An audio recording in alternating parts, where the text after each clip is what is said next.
यानी वो है जो नबी की खत्म नबूवत पे हमला कर रहे हैं। अगर यार कोई फिर दोस्त कहते हैं आप कड़ी बात कर रहे थे, अगर कोई मेरी बेटी की इज्जत पे हमला करे तो मुझसे बर्दाश्त नहीं होता। जो नबी की ताजदार खत्म नबूवत पे हमला करे तो मुझसे कैसे बर्दाश्त होगा। मेरा काम है 10 तक दे देना, आपके कानों तक पहुंचा देना, आगे आपकी मर्जी है। आप और मैं जो कर सकते हैं, क्योंकि हुजूर ने फरमाया हर बंदे का काम है या जुबान से जिहाद करे, या हाथ से जिहाद करे, या कलम से जिहाद करे। फरमाया हमारा काम है जुबान से जिहाद करना, हम कर भी रहे हैं, आप तक पहुंचा भी रहे हैं। पहला ये किया, फिर उसके बाद और तो बहुत सारे होते रहे, मैं दुनिया की तरफ तो जाना ही नहीं चाहता, सिर्फ शरीयत के ये 2 अहम मसले थे, मैंने जो आप तक पहुंचा दिया। फरमाया 3 महीनों में आप रजू करेंगे। अच्छा, वो बंदा कहने लगा मैंने तलाक दे दिया, मेरी बीवी घर से नहीं जाती। दूर की बात नहीं है, इसी मुआशरे की बात कर रहा हूं, इसी मुआशरे यहां रहने वालों की, ठीक है। और एक औरत कहने लगी तलाक के बाद औरत चली गई, 2 महीनों के बाद फिर वापस आ गई, 3 महीनों के बाद, 4 महीनों के बाद उसे ले आए और माथे फिर घर में बिठा दिया। कोई बस यही रजू हो गया, जैसे वो वहां पहुंची थी वापस आ गई तो रजू हो गया। तलाक देने का मसला और रजू करने का मसला शरीयत के अंदर जब कुरान ने वाज़े तौर पर बयान फरमा दिया ये शरीयत है, ऐसे तलाक होने के बाद रजू नहीं हो सकता। आज ये कह रहे हैं रजू हो जाएगा। हम इनकी नहीं मान सकते, हम कुरान की मानेंगे या नबी वाले मुसलमान की मानेंगे।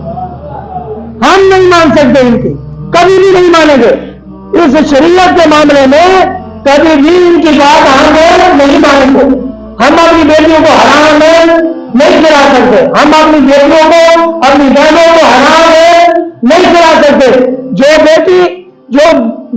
जो बहन अपने मर्द पर हराम हो गई, उसके बाद उसके घर के अंदर रहना, बैठना, उनके साथ ताल्लुकात कायम करना, ये हुजूर अल्लाह के कुरान ने कहा हराम है, हम इसे हराम समझते हैं, हराम समझते रहेंगे।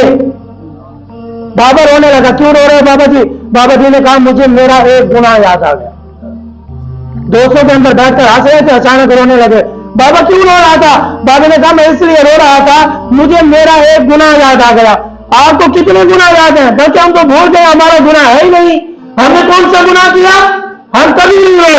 रब फरमाते हैं फरियाद तो हुजूर को कर रहे थे, हजरत अब्दुल्ला की नमाज फरमाते हैं साहब आपस में बातें कर रहे थे, हुजूर ने कहा जो मैं जानता हूं, जो मैं देखा हूं, अगर तुम्हें पता चलता है तुम ज्यादा रोने लगो, कम हंसने लगो। कुरान कहता है फरियाद आपको कलीलो व लबको कसीरा, फरमाया तुम कम हंसो और ज्यादा रो। आज तो रोना नहीं आता। हाँ, और आज से मैंने क्या कि हमारी बेटियां बहनें महफूज हो गई। पहले अगर रोकर आती थी, अब हंसकर आती है, महफूज हो गई है।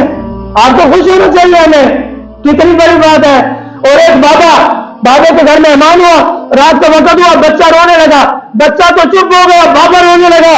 तो पूछने वाले ने पूछा, मेहमान था, बाबा क्यों रो रहा है? बाबा रोता रहा। सुबह की अजानें हो गई, बाबा रो रहा था। हाथ जोड़े, बाबा क्यों रो रहा है? बच्चा रोकर चुप हो गया, क्यों रो रहा है? बाबा ने कहा ना बेटा मुझे